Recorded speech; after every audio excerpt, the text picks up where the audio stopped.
আসছি পরবর্তী খবরে। সাহিত্য সম্রাট বঙ্কিমচন্দ্র চট্টোপাধ্যায়ের ১৮৭তম জন্মবার্ষিকী উপলক্ষে বৃহস্পতিবার নৈহাটির কাঁঠালপাড়ার জন্মভূমিতে জাঁকজমকপূর্ণভাবে পালিত হলো জন্মবার্ষিকী।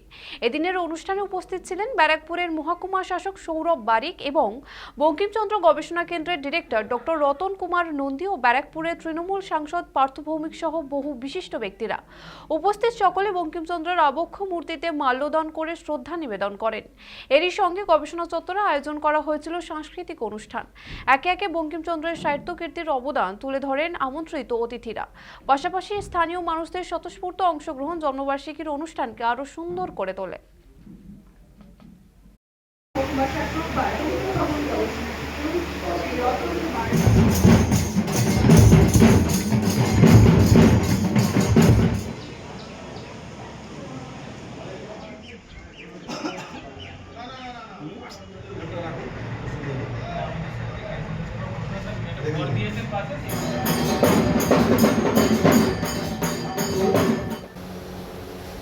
না, আপনারা জানেন যে এটা ১৮৭তম জন্মশতবার্ষিকী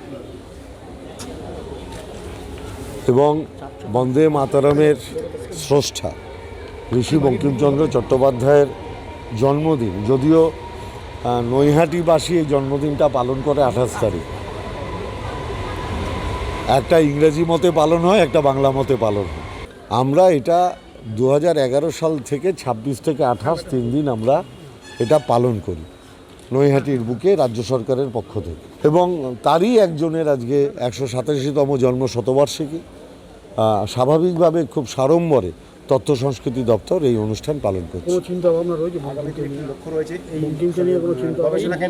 আপনারা জানেন ইতিমধ্যেই গবেষণা কেন্দ্রের ডেভেলপমেন্টের জন্য রাজ্য সরকার অনেক সদর্থক পদক্ষেপ নিয়েছেন। আগামী দিনে আরও অনেক পদক্ষেপ নেওয়া হবে। যে বন্দে মাতরম ভারতবর্ষের স্বাধীনতা সংগ্রামকে আন্দোলিত করেছিল, আলোড়িত করেছিল, সেই বন্দে মাতরমের যিনি উদ্গাতা, যিনি স্রষ্টা, তার স্মৃতি রক্ষণাবেক্ষণ কিংবা তার কথা বিশ্বের মানুষের কাছে পৌঁছে দেওয়ার জন্য কেন্দ্রীয় সরকারের যে সদর্থক ভূমিকা পালন করা উচিত ছিল, অত্যন্ত দুঃখের সাথে বলতে হচ্ছে সেই সদর্থক ভূমিকা আমরা কেন্দ্রীয় সরকারের থেকে পাচ্ছি না। প্রথমেই বলে রাখি, আমাদের এই যে ডেভেলপমেন্টটা হচ্ছে তার জন্য আমরা আমাদের যিনি সাংসদ পার্থ ভৌমিক, আমাদের এসডিও এবং ডিএম অফিস থেকে আমরা প্রচুর সহযোগিতা পাচ্ছি সব ব্যাপারে।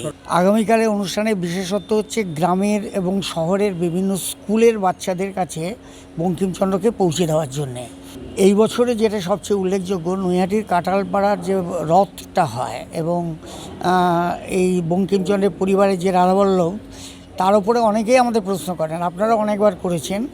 আমরা বঙ্কিম ভবন থেকে এই বছর বঙ্কিম পরিবারের রথযাত্রা এবং রাধাবল্লভের উপর একটা বই বের করছি।